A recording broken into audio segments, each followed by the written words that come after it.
slightly mad. I'm going slightly mad. Hello, Aloysius. Hello, everybody. How are you today? How are you, Aloysius? You've got a question for me. Oh, good. Good. I was hoping you'd have a question for me. Otherwise, we'd have nothing to talk about, would we? No.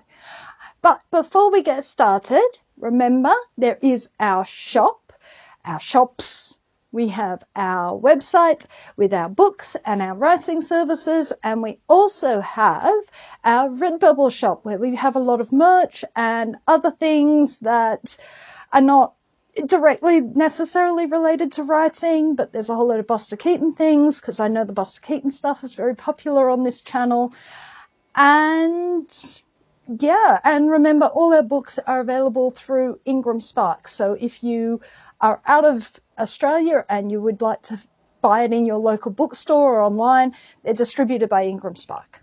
Okay, so that's our shop over and done with. So Aloysius, you have a question. Yes, you have a question. What's your question? Is it so much a question as a problem? You have a problem. Okay. So what is your problem at this point? Well, you know how I was trying to write a new genre? Yes. I believe you're attempting a romantic comedy horror. Yes. You wanted to branch out of horror into something a little bit more reader-friendly, maybe, or a bigger audience. Yes. And how's that going? Not well. What do you mean not well? Not well. I've cleaned the entire kitchen. Oh, I was thinking that was a bit neat. I've restocked the fridge. I thought the fridge looked a bit fuller. I've grouted the bathroom. Wow. I didn't even notice that. You've been doing stuff while I've been asleep, haven't you? I did 16 loads of washing. You've been procrastinating, haven't you? Yeah. You've been avoiding this, haven't you? Yes. But you have it all planned? Yes.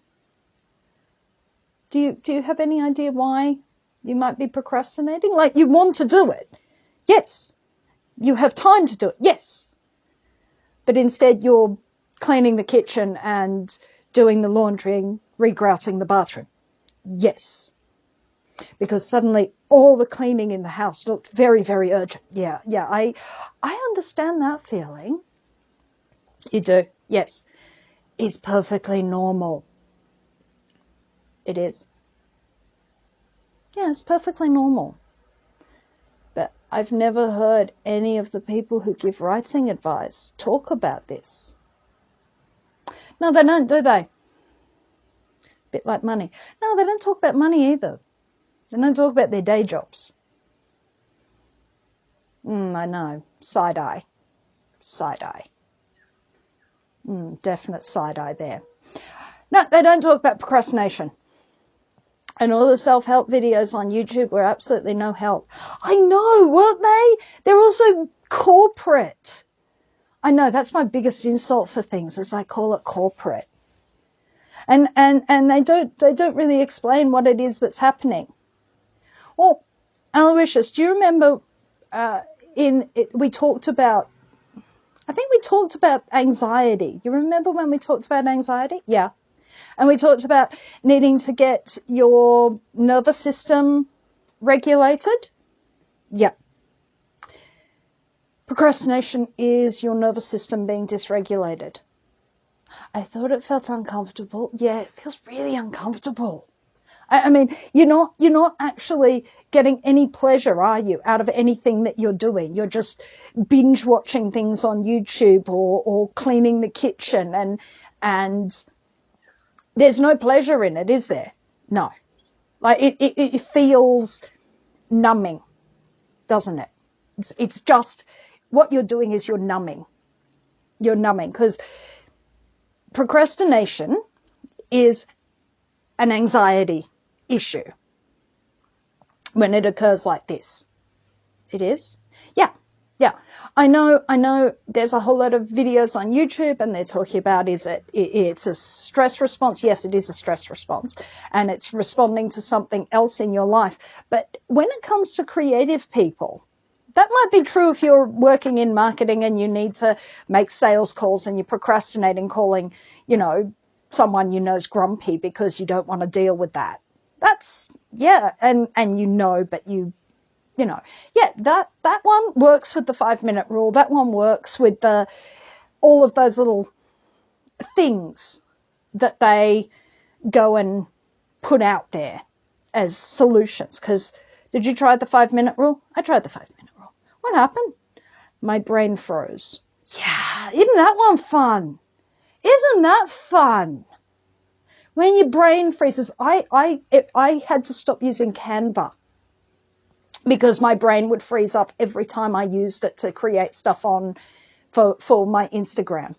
You did? Yeah, I know. It was really, I would just go instantly exhausted. I would come home, I'd be ready to do, I'd go for a walk, I'd get inspiration, I'd be ready to do it. And then I'd sit on there and I'd open it up, and then everything that I wanted to use was behind a paywall. And so what I could produce was subpar. It looked corporate. That was the thing that I really hated, is it looked corporate. It didn't look like me. It didn't look like my aesthetic. It looked corporate and safe.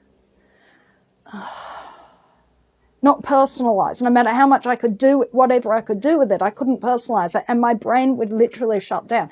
And when my brain shuts down with that kind of stress, I go into sleep mode.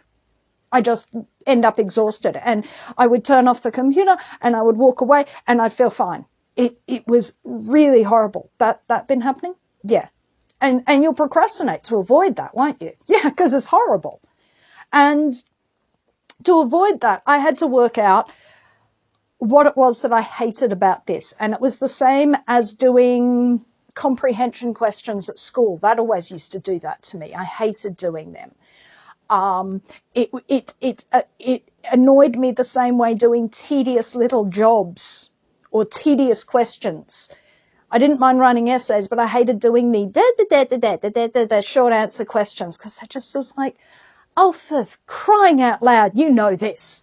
I found it, what I worked out was it was insulting my intelligence.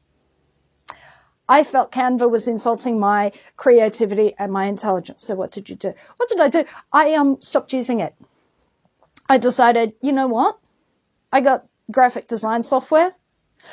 I've got a subscription to a website that sells graphic design pieces that I can use. I can make these myself. And this year, that is what I've been doing. If you go over onto my Instagram, onto the Black Cockie Press Instagram, everything there I made myself on the graphic design software. Yeah. Why was that different? I don't know. I think it was a level of control. That's what makes my brain shut down, is when I don't have that level of control, that happens. Is that what's happened to you? You've just went and shut down when you think of doing it? Not really. It's not quite that sort of thing. So that was definitely a nervous system regulation thing. I mean, I had to regulate my nervous system before I could even recognize that was happening, because I used to live like that all the time. It was horrible. Now I can recognize when I've gone into, oh, I don't like you having that control. I'm going to take it back, because I'll just shut down in the face of that. It's not good. What's this one? It's more, I'm scared. Oh, yeah. Well, you want me to tell you about what has been happening with me lately? Yes, please. It might help. Yes, it might help. It might help you if you're struggling with procrastinating. So last week, yes, I did mountains of laundry. Yes, absolutely mountains of laundry. Yes. I mowed the lawn. Yes. Okay, both the laundry and the lawn did need doing. The lawn actually needed doing because of the fact that it was going to rain, and I didn't want my lawn to get all soggy and mean that I couldn't mow it because my yard gets very wet. And the laundry was something that I was doing doing for someone, and I had offered to do that, and I was using the fact that I was able to get it all dry. Yes. I made the offer because I was procrastinating. I knew it was going to be a big offer. I knew it was a big offer. I knew it was going to be a big job. Yes. I would have done the mowing anyway. Yes. But the laundry was me procrastinating. You know what I was procrastinating? What? Finishing my new book. Why was this book different? I know, because I don't really have a problem with this, do I? No, you've written a novel and you've written a book to help people with their creative writing, and you make YouTube and you don't procrastinate any of that. Yeah. What made me procrastinate this, and I have been working on this for nearly 2 years. By the time this is released, it will be 2 years worth of work. Yes, and you've worked really, really hard on it. And spent a lot of time and a lot of money, and it is getting out. Yes, I know. So why were you procrastinating? Because the audience was different. How so? Well, this that we do here, this is teaching. Creative writing book, teaching. I'm used to teaching. I've been teaching for over 20 years. Yes. Yeah. I'm used to teaching. I was doing something different. What's you doing different? I'm talking colleague to colleague with this book. Because this is a book that I have written for teachers, not for students. How's that different? Well, the audience is not someone from whom I have more knowledge of, and then they're coming to me because they want that knowledge that I have, which is why you go to a teacher. That's what a teacher does. A teacher knows the stuff, and they help you learn the stuff. I was talking to an equal. How's that different? Well, I wasn't teaching someone something. I was saying, here is a resource. Yes, because what exactly is your book? Okay, the book that will be out fairly soon is for other English teachers. It is the book I wanted when I left university and was looking for resources. Okay, so when I was looking for resources, I was finding that there was not a lot that did what I was hoping to find. What I was hoping to find was someone that could just, right, here are some lessons that you can use. Because as a new teacher, and it's very hard when you are a new teacher to get everything right. You do everything that you thought you would never do. You swore you would never do these things, but you then do them because it's an overwhelming job. And you're not, in your early 20s, you're not that much older than the students. Not really. I mean, yes, there is a big difference between 23 and 13, but there isn't a huge difference between 23 and 17. You're not that much older, and your experience is school and university. And yet you've been given a class, yes, because you get a full load as a new teacher. You've been given a class that you then have to manage their behavior in that room. That's hard. Oh yeah, that's hard. You have to prepare all the lessons, all of that. You have to do a whole load of paperwork that goes with that. Programs are not fun.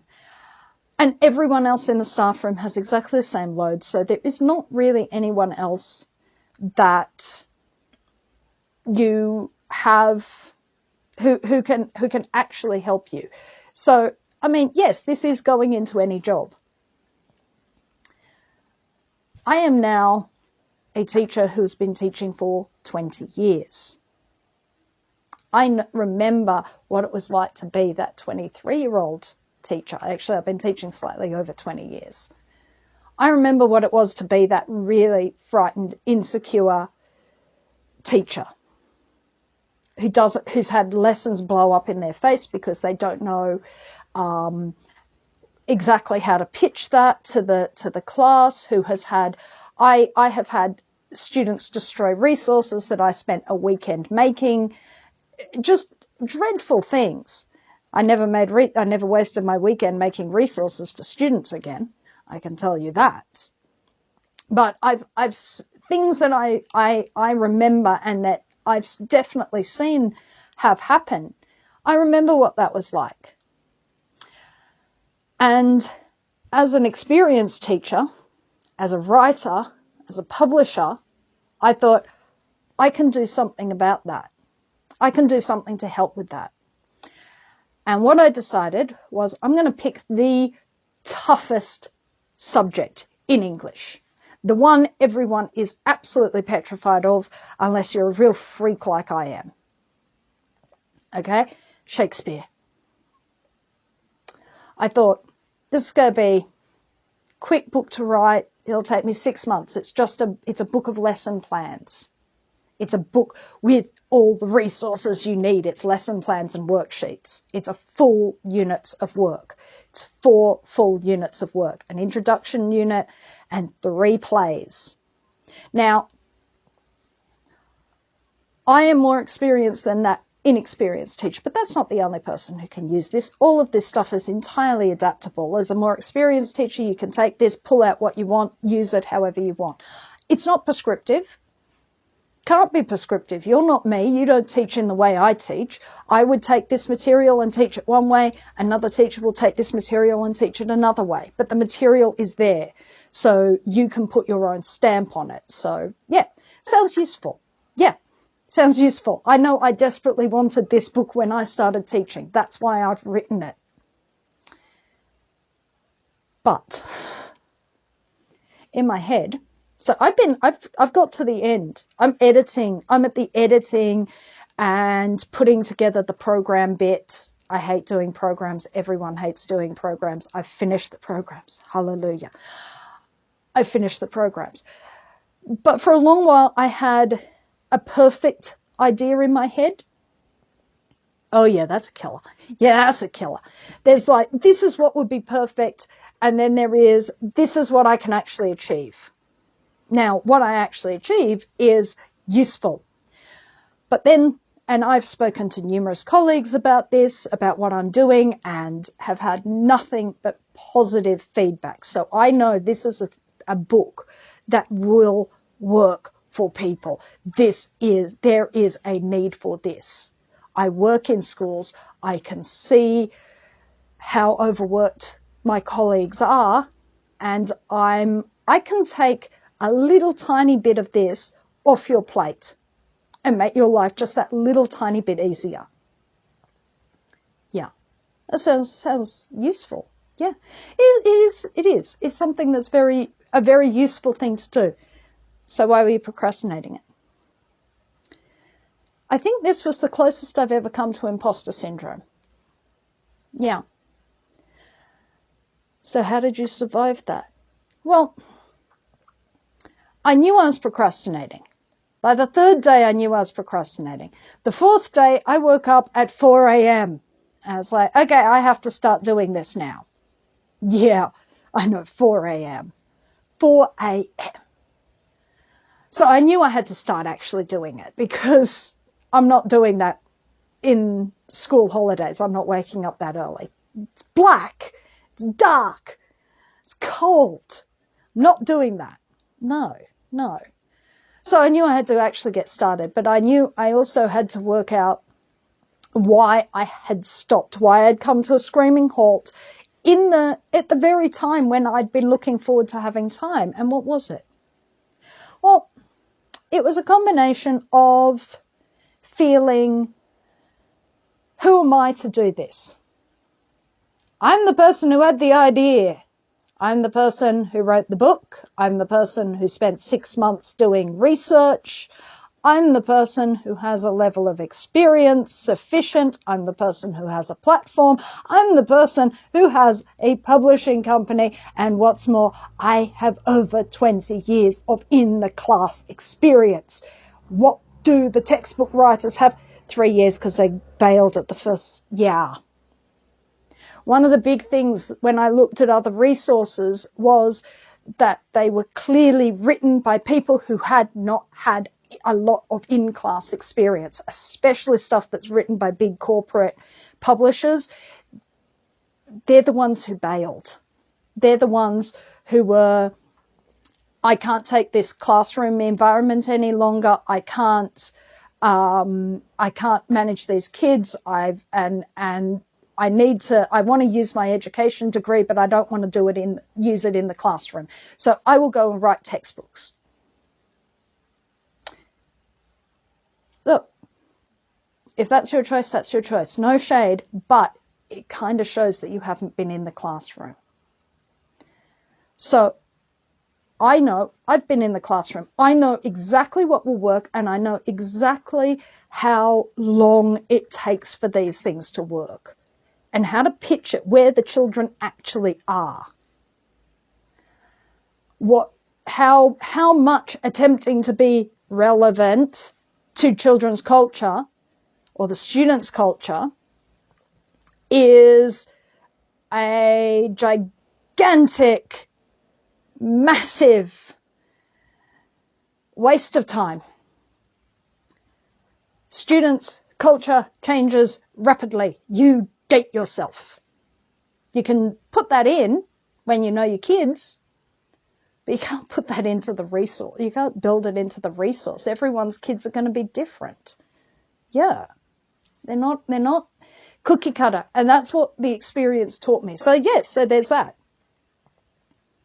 So I knew I could do this because I had everything that I needed to do this. So I reminded myself of that. What else? I also reminded myself that every single colleague I had spoken to about this had been supportive.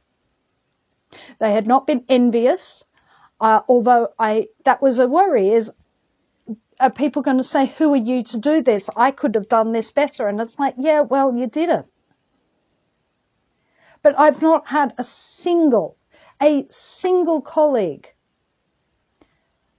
speak to me in a way that was envious or derogatory of what my plans. People who I work with know that I write, they know that I publish books, and the idea that a book would come out that had a completely different focus, a teacher-centered focus, a student-centered focus, something that they could use, something that would actively take something off their plate. All the lesson plans are there.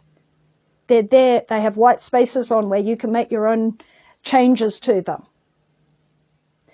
The programming with national syllabus outcomes that you can then use to write your own programming according to your own outcomes in whatever state, territory, country that you belong to, and which lessons they correlate to is there. That's how I reminded myself that what I'm doing is not rash, not silly, not egotistically driven, but it is a valid thing to make, and that I have as much right as anyone else to make that. Once I'd worked that out, once I had got gremlins out of my head, and like, not everyone's going to like it, that's fine. I doesn't matter if not everyone likes it. You don't have to buy it. Of course, if it sounds interesting to you, check out our website, because it'll be up very soon, or sign up to the newsletter, actually. Sign up to our newsletter, because that'll really help you. But that's how I overcame procrastinating in this state. It was about reminding myself that I'm just as valid as anyone else to create something, anything. And you are just as valid in whatever your project is, whether it's a romantic horror comedy or anything else. You are allowed to get the wobbles because you're doing something that's outside your comfort zone. But remind yourself that you are the only person who can do that and execute that idea exactly the way you think you can. Because I was able to get over the procrastination, it has made the editing easier, because I can actually focus. I don't have my brain feeling clogged up with, basically cortisol and adrenaline and a whole load of other things, and stuck in survival mode, which make the simple job of editing, which is really important, difficult. So once we finish doing this, that's what we're going to end up doing. We're going to go for a walk. We're going to have a bit of a break. We're going to come home and work on our editing, because we don't need to procrastinate anymore, because we understood the underlying issues behind the procrastination, and now we can work. It has nothing to do in a creative sense, when it's a creative work, about it's not like when the self-help videos talk about procrastination. It's more about a feeling of self-worth and worthiness. These can be really old things. I realized that half of this negative talk went back to when I was a teenager, to two friends that I'd had who had been quite negative about anything that I wanted to do, and dismissive. And for some reason, I had kept them in my head for over 20 years, because it has an impact on you. Being able to get rid of that, being able to remind yourself of your own worth, can really help with that kind of creative block, procrastination. I will say again, I do not believe in writer's block, but I do believe that you can have anxiety that needs to be uncovered or worked through before you can do your work.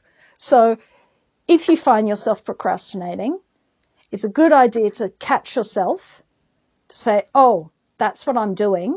I'm procrastinating my creative work. And then ask yourself why. Journal it, meditate on it, think it out. I have an Aquarian moon, so I need to verbalize all these things to understand emotional things. It's kind of annoying for me and for everyone else, but I need to verbalize these things. Your process might be something else, but it is generally, there is something that is keeping you stuck if you're stuck in a procrastination cycle.